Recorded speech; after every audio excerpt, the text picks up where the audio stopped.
안녕하세요. 아름다운 말씀입니다. 잠시 하던 일을 멈추고 먼저 오늘 주실 말씀을 위해 기도하시기 바랍니다.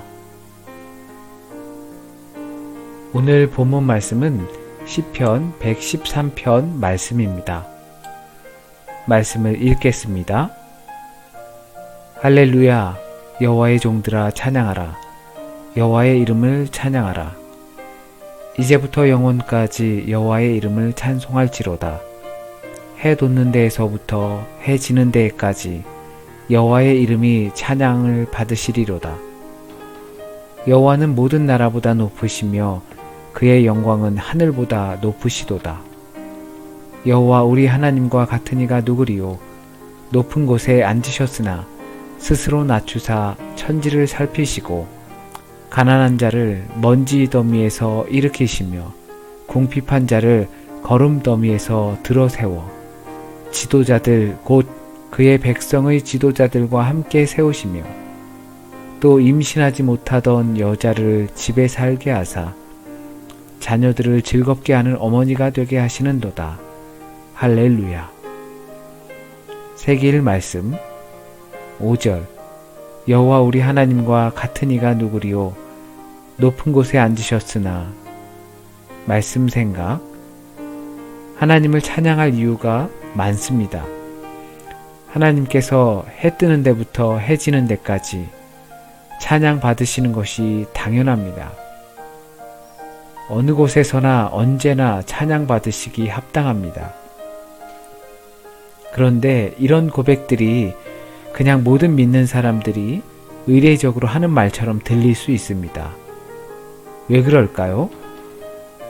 어쩌면 하나님이 내게 찬양 받을 일을 하지 않으셔서일까요?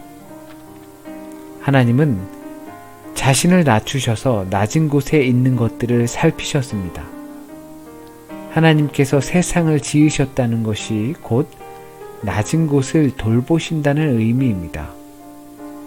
실감나는 표현으로 말한다면 아마도 하나님께서 우리의 일에 연루되는 것을 전혀 꺼려하지 않으셨다는 표현이 적절한 듯 합니다.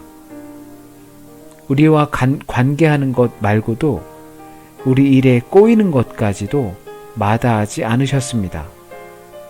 하나님께서 우리의 골치 아픈 일들, 버리고 싶은 일들, 모르게 사고친 일들, 이 일들에 연루되어 덩달아 머리 싸매는 것을 피하지 않으신다는 겁니다. 단지 수동적인 것이 아니라 그 일에 개입하고자 이 땅에 오셨다는 겁니다. 그것만으로도 이제부터 영원까지 해 뜨는 데부터 해 지는 데까지 찬양받기에 합당하시지 않을까요? 그런데 그 낮은 데서 벌어지는 일들, 가난한 자들에 관한 문제, 궁핍한 자들에 관한 문제, 임신하지 못한 여자들에 관한 문제, 이러한 세상의 문제들을 돌보시는 하나님을 기뻐할 수 있어야 합니다.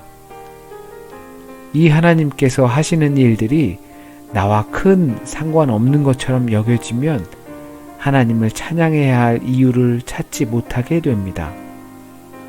하나님께서 나를 돌보시는 것 같진 않고 힘없는 사람들만 돌보는 것처럼 보인다면 하나님을 찬양하긴 쉽지 않을 겁니다. 그러나 하나님께서 힘없는 자들을 돌보실 때 나를 돌보시는 것처럼 느껴지십니까? 그렇다면 하나님을 찬양할 수 있을 겁니다.